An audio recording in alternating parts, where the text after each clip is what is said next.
9 jours presque après la grande finale de la Coupe du Monde 2022 perdue par la France contre l'Argentine, l'heure est désormais à la réflexion du côté de Didier Deschamps.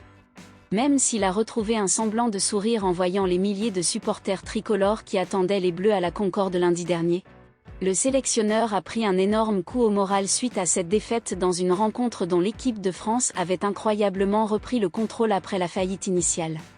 Pour Didier Deschamps, qui a rendez-vous la semaine prochaine avec Noël Le Graët, il faut désormais savoir si l'heure est venue de tourner la page avec l'équipe de France ou s'il faut aller jusqu'à l'Euro 2024 pour gagner le seul trophée qui lui manque ou même pourquoi pas jusqu'au Mondial 2026.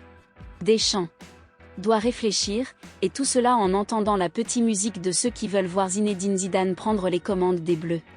Et notamment Christophe Dugarry qui a ouvert les hostilités ces derniers jours. Rédacteur en chef adjoint d'Eurosport, Maxime Dupuis estime que non seul Christophe Dugarry a tort, mais qu'en plus il ne faut pas avoir la mémoire courte concernant le style de football pratiqué par les équipes de Zinedine Zidane.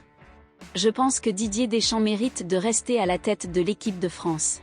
Pas pour 4 ans, car ce serait lui donner un blanc-seing, mais jusqu'à l'Euro 2024.